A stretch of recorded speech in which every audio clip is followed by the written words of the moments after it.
fast typers, they're good spellers, and it's fine because you're all watching it online. Brilliant, but the song is justified. And so Paul, like, he hunts and pecks, he misspell things, oftentimes his hand will slip, and we're like all of a sudden in an Excel document. I'm like watching it, and oftentimes he'll just start going to YouTube because someone forwarded him like a cat mauling something. Paul, we're supposed to be watching this, and as you know, Paul is like on the show.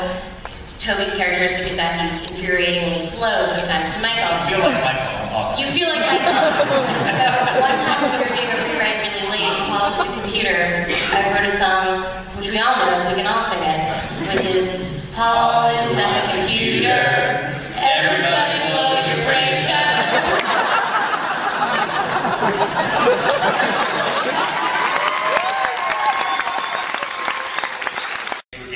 The last two names are Ted Grundleman and Toby Flenderson. Thank Mike for that. It's the proudest moment of my life. There was one episode that we did, The Return, when Dwight had quit the job and was looking around for other jobs and stuff. He was interviewing with a bunch of people, and it was just very short scenes, and the people didn't have names or they didn't have lines. And so it was very late at night, and I wrote in that the woman's name that he was interviewing with was named Gwendolyn Trundlebed for no reason. And then our set designers, who were fantastic, saw that this woman's name was Gwendolyn Trundlebed and thought that we were trying to say something about her character. And she literally was next to her. She just sat there and stared at Dwight. And they designed her office in this incredibly elaborate, girly way. As if she was really into fairies. The whole office was pink. And we got to the set and was like, what is happening?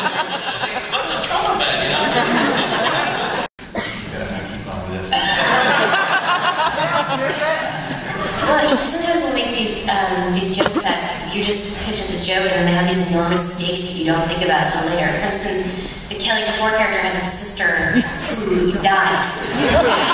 That was a talking head that I think Gina Lee wrote, which is now part of her backstory that she's this horrible tragedy, but because she's not real, we think it's funny, so about the joke.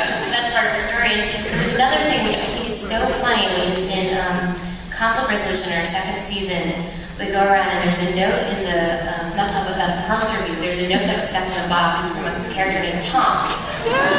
Tom said, I wish there was more outreach for people with depression. And he says, what is this? And then I was like, who's Tom? And then Phyllis goes, Tom, you know? Worked in an office, which is only 14 people or so, was incredibly depressed, killed himself, shot himself in the head, if we were to take Phyllis what Phyllis said at face value. And it happened, asked for help, put a note in a box, and that happened a year ago. So if we time out the series, what we discovered was that his suicide happened a day before the pilot aired. In our pilot episode, we might know this bringing around the temp and saying, this is this person, this is this person. We also be back with the mural of Tom. So you, these jokes have ramifications we don't even think about. That was much more effective. Ryan changed as much as possible, and or at least revealed himself as much as possible. The beard was part of that. I had written into the initiation script that Moses appears with his beard. I then read Mike Schur's draft of an affinity that is with Ryan with a goatee. I was looking forward to wearing it all year. Greg looked at my beard that was about to become a goatee and said, I don't know if you would wear that. I think goatees aren't really cool right now. Right next to me. Growing his goatee into a beard after I heard that comment. I don't know if that was my chance. But I think it's just juiciest to have contrast in the show always, and that's why someone who wasn't Catwoman now has this weird psychosexual hints of well, I'm painting myself so hard here. Psychosexual, you said that. I think that's more how it's interpreted than how it actually originates. But why is Ryan such a butt to get back to that?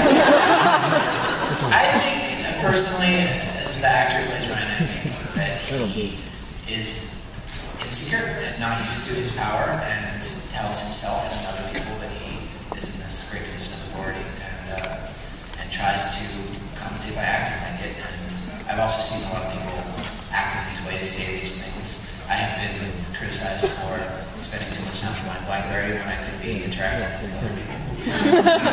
So I think, you know, maybe some of it is based on observation in the writer's room. And some of it is just that I think the juiciest way to play a character who in some ways has to replace Jen as an antagonist for them. The editors did a great job, but the cuts are different take where they're sitting in like basically just a shell of a car with no battery that's being pulled slowly into the lake by a giant like crank. It was very cool because it was really like we don't get to do a lot of action stunts. You guys notice that?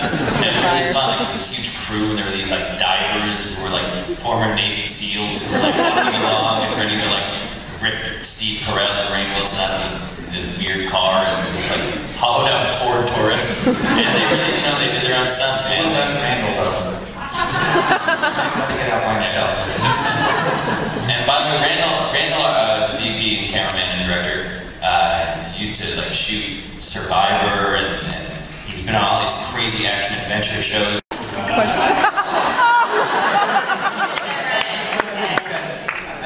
I think the most compelling thing we ever did on it was an alternate talking head ending to the client, where Jim told this beautiful story of his first day at work, where he went out to lunch with this person, and it was both his best first date and his worst first date because he found out that she was engaged. And to me, that means that she was there before him, and that was such a good talking head and such a good moment that like got burned into my head. But apparently, we previously had said the other way around.